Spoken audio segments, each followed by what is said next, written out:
जय गुरु जी, जय गुरु जी to all प्यारी संगत जी एंड अनंतम कोटि कोटि प्रणाम एंड शुक्राना गुरु जी के चरण कमलों में and thank you so much Guru ji, thank you, no words are enough to thank you.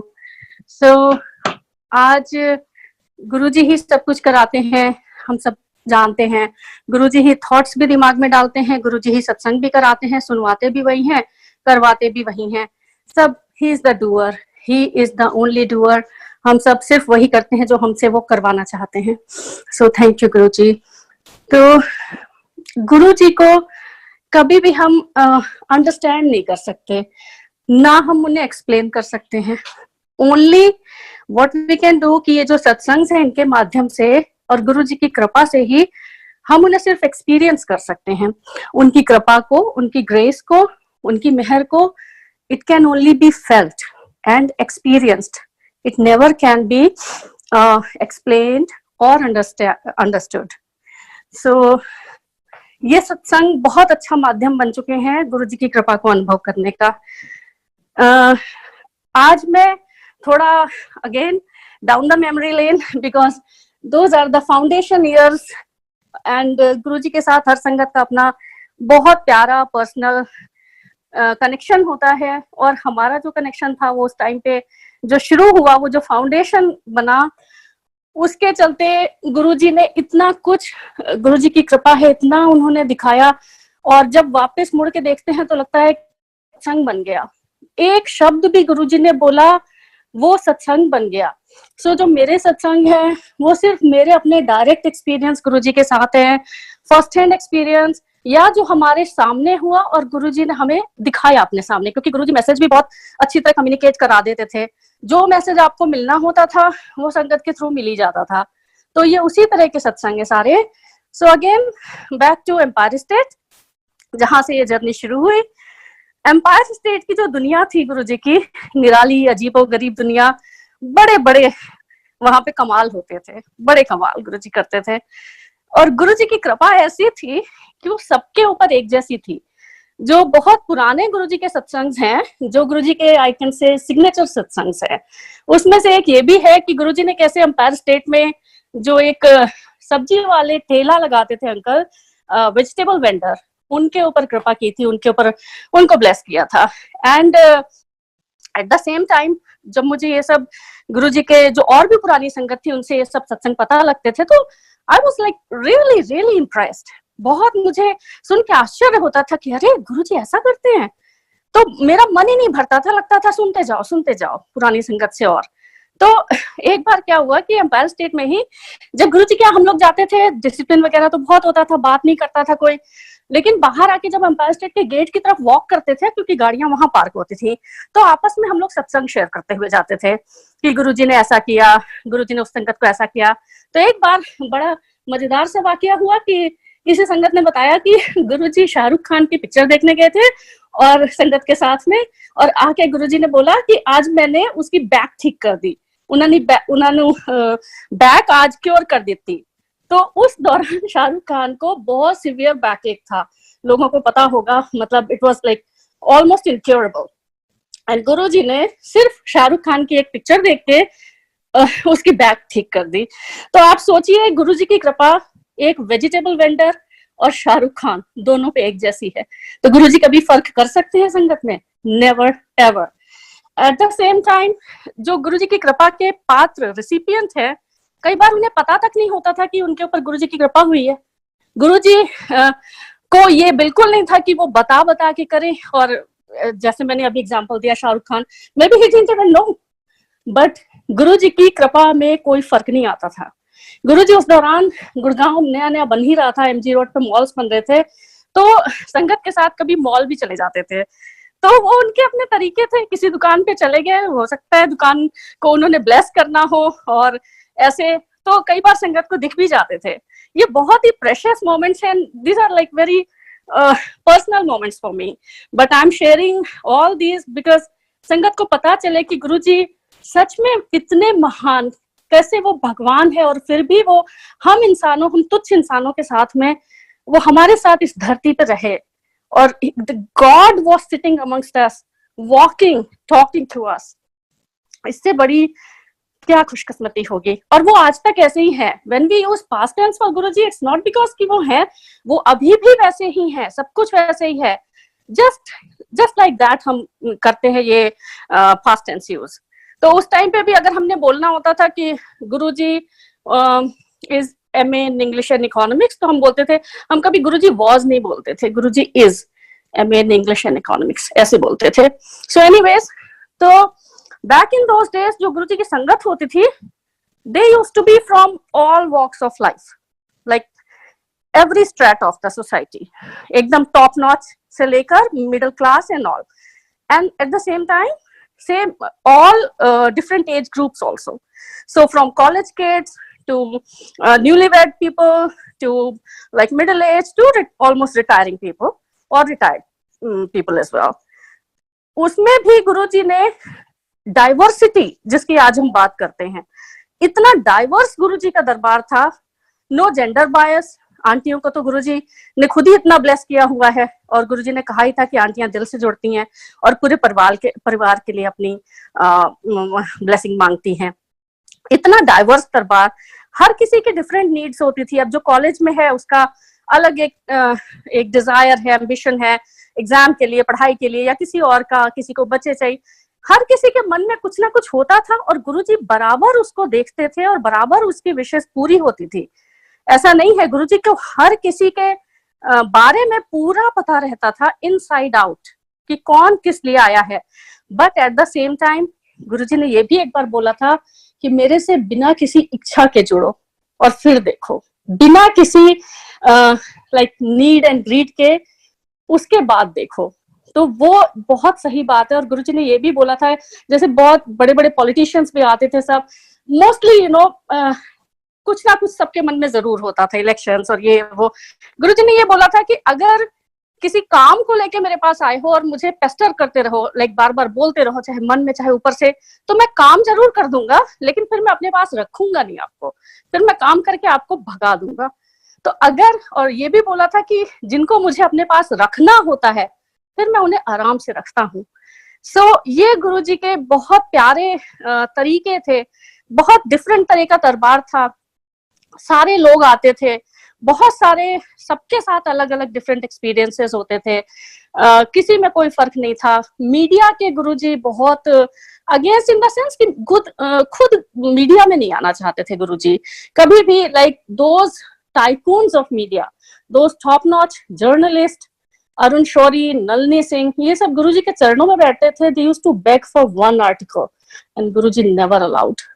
एक आर्टिकल के लिए वो गुरुजी से इतना रिक्वेस्ट करते थे, गुरुजी नेवर अलाउड, क्योंकि उनको अपनी पब्लिसिटी पसंद नहीं थी। हाँ, आपस में संगत सत्संग करे, एक दूसरे से बताए, उस तरह से गुरुजी की मर्जी के हिसाब से जिसको गुरुजी की कृपा मिलनी होगी वो मिल जाएगी, बट गुरुजी कभी मीडिया में नहीं आना चाहते थे।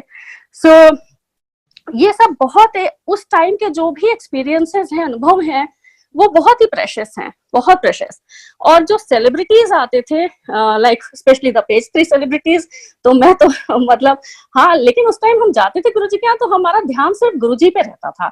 ऐसा नहीं कि हम देख रहे हैं और बहुत फैसिनेट हो रहे हैं, अच्छा ये भी आ रहे हैं, ये भी आ रहे हैं। हाँ, थोड़ा मन में आता था, वो खुशी होती थी कि अरे वाह, ये भी गुरुजी को फॉलो करते हैं, ऐसा लगता था। तो मैं बहुत छोटा सा एक बता रही हूँ कि as a teenager I was very like influenced by one serial called Udaan. एक उड़ान करके सीरियल आता था दूरदर्शन पे, तो उसमें जो थी कविता चौधरी, वो मेरी बड़ी रोल मॉडल टाइप थी, मुझे बहुत अच्छा लगता था। तो एक दिन गुरुजी के हम एम्पायर स्टेट में बाहर लाइन में लगे हुए थे मत्था टेकने की, और उस समय तो संगत बहुत ही कम होती थी, हार्डली 100-150। तो मैंने देखा मेरे आगे ही कविता चौधरी लगी हुई है लाइन में। मैंने उनको देखा, मैंने कहा okay, like wow, this is you. But ऐसा नहीं था कि हम बातचीत करने लगे या मैं उनको बोलूं मैं आपकी बहुत बड़ी फैन हूं और ऐसा कुछ। तो हाँ, वहां पे हम सिर्फ गुरुजी के लिए जाते थे, कोई नो अदर बिजनेस देन गुरुजी, कोई भी और काम नहीं, प्रयोजन नहीं, सिर्फ गुरुजी, और गुरुजी के लिए सब बराबर। बड़े मंदिर तो खैर उसके बारे में जितना कहा जाए कम है। बड़े मंदिर में जो सेवा होती थी वो भी बहुत ही पवित्र। उस जमाने में जब हम जाते थे तो आई शेयर्ड, मंडे को सेवा के लिए मंदिर खुला रहता था, तो मेरा तो बहुत ही प्रिय काम था जाना और बस सेवा शुरू कर देना। मेरे मन में ये नहीं था कि मुझे सेवा करनी है, ये कभी नहीं ऐसा था just for the sake of it कि हाँ गुरुजी को सफाई बहुत पसंद है। मतलब मैं देखती थी हर चीज स्पिक एंड स्पैन, चाहे वो एम्पायर स्टेट हो चाहे बड़े मंदिर हो, क्लेनलीनेस गुरुजी को बहुत पसंद थी। तो मुझे बस यही लगता था कि जहां थोड़ा सा भी दिखे अपने आप से कर दो, कुछ पूछने की भी जरूरत नहीं, क्योंकि हमें उस टाइम पे मतलब एक तरह से गुरुजी ने अधिकार दिया हुआ था कि हम कर सकते थे। तो कभी किचन के सामने देखे थोड़े बर्तन हैं वो कर दिए, कभी इधर देखा थोड़ा पोछे की जरूरत है वो कर दी, नो नीड टू आस्क, क्योंकि हमारा हमको लगता था ये हमारे गुरुजी का मंदिर है, तो उसमें क्या कौन सा बड़ी बात है, व्हाट्स द बिग डील कि हम सेवा कर रहे हैं, ये तो हमें करना ही है। तो सेवा का भाव हमेशा वैसा ही होना चाहिए कि ये तो आपको करना ही है, ये तो गुरुजी हैं जो आपसे सेवा लेते हैं, और उसके बदले में क्या दे रहे क्या दे नहीं दे रहे that's none of your business. वो हमारे मन में भी नहीं आना चाहिए कि हमको क्या मिल रहा है क्या नहीं मिल रहा है, वो गुरुजी जानते हैं। तो मैं एक बता रही हूँ छोटा सा एग्जाम्पल, जिससे पता लगता है कि गुरुजी समाधि लेने के बाद भी बिल्कुल कहीं नहीं गए हैं, वैसे के वैसे ओमनी प्रेजेंट है। तो पहले तो हम बड़े मंदिर जब गुरुजी फिजिकल फॉर्म में थे तब भी जाते थे, बहुत ही अच्छा लगता था।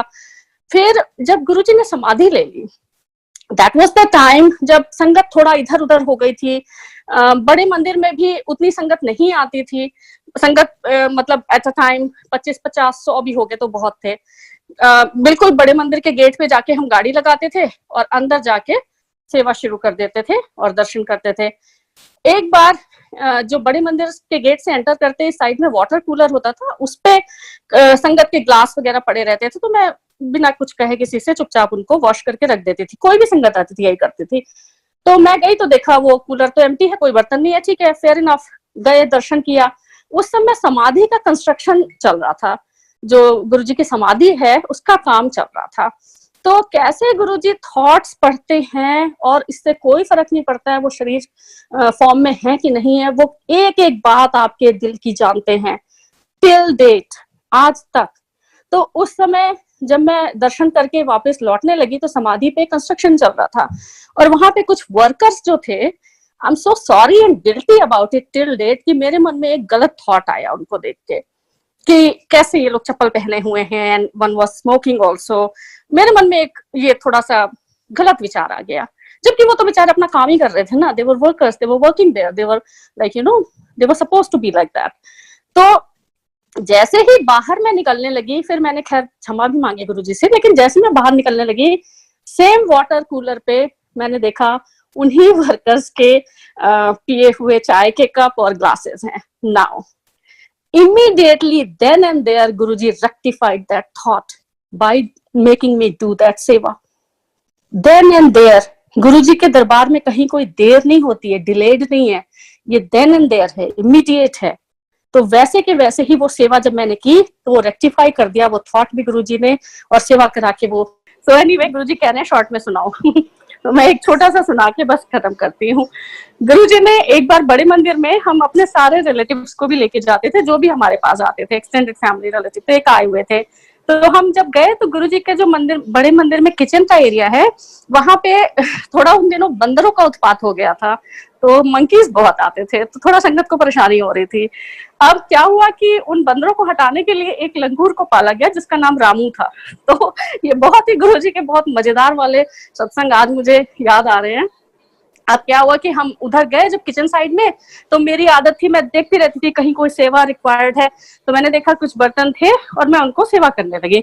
इधर जो हमारे रिलेटिव थे वो बैठ गए और वो थोड़ा बस वो जो रामू जी थे उनसे थोड़ा कुछ प्यार में बोलने लगे, समथिंग हैपेंड। मैंने पीछे देखा Ramu ji was chasing him, he was running, and वो उनका पैर एक गमले से टकराया, वो गिर पड़े, उनका चश्मा भी गिर गया थोड़ा। अब मैंने कहा गुरुजी आप संभालो मैं सेवा में हूँ। एनीवे सेवादार अंकल लोग सब आए, उन्होंने उनको उठाया थोड़ा फर्स्ट एड दिया और वो हमारे साथ घर आए। तो मुझे भी थोड़ा अंदर से लग रहा था कि अरे गुरुजी ये कैसे। फिर मुझे ये जरूर था कि जो भी कुछ गुरुजी के मंदिर में होता है वो गुरुजी की मर्जी से होता है और उसके पीछे कोई बहुत बड़ी ब्लेसिंग होती है, कोई कष्ट काटना होता है। तो कभी भी कोई भी चीज बड़े मंदिर में बिना गुरुजी की मर्जी के नहीं होती। वो खैर घर आए तो वो गुजरात से आए थे, वो वापस चले गए, थोड़ा उनका हेयरलाइन फ्रैक्चर हुआ था। मैंने भाटिया आंटी को भी बताया, उन्होंने कहा कोई बात नहीं गुरुजी ने कुछ बड़ा काटा है। So just to cut the story short, जब वो गुजरात वापस गए विद इन अ मंथ उन्हें इतना सिवियर हार्ट अटैक आया, उनका 90% आर्टरीज ब्लॉक था और डॉक्टर्स ने बोला कि this is a miracle that you are surviving and walking, आप अलाइव कैसे हो। तो ये गुरुजी ने उनका थोड़े, and he is very hale and hearty now, hale and hearty and in the best of his health, उसके बाद से कभी कोई दिक्कत नहीं। तो गुरुजी कैसे छोटे छोटे में ही कष्ट काट देते हैं, और गुरुजी के बड़े मंदिर में जो भी होता है वो गुरुजी की इच्छा से ही होता है। ये गुरुजी के उस समय के जो मोमेंट्स थे वो आज सत्संग बन बन के मेरे मन में आते रहते हैं।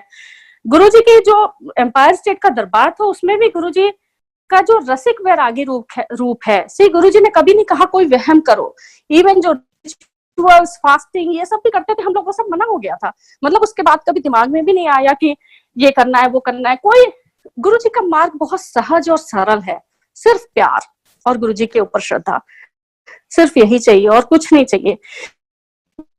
इवन जो जैसे है ना छाप तिलक सब चीनी मुझसे नैना मिला के, वो जो रिचुअल्स करती भी थी मैं, वो भी सब गुरुजी ने छुड़वा दिए थे, सिर्फ गुरुजी रह गए थे और कुछ नहीं। सो गुरुजी का जो, गुरुजी कहते थे अपनी संगत को हमेशा खुश रहो, be positive, enjoy your life, there is no harm, there is nothing wrong in enjoying the life, क्योंकि हम इन संसार में आए हैं, ये जिंदगी है। गुरुजी ने रसिक बैरागी होना सिखाया हमें। गुरुजी खुद वेकेशन पे भेजते थे लोगों को, अच्छी तरह से रहो, अच्छा खाओ, अच्छा पहनो, ये सब गुरुजी खुद प्रैक्टिकल करके दिखाते थे और हम वही फॉलो करते थे। So I think this is enough for today, and with Guruji's permission, thank you so much. Guruji के चरणों में अनंतम अनंतम प्रणाम और शुक्राना आप सबका भी। गुरुजी प्यारी संगत, जय गुरुजी।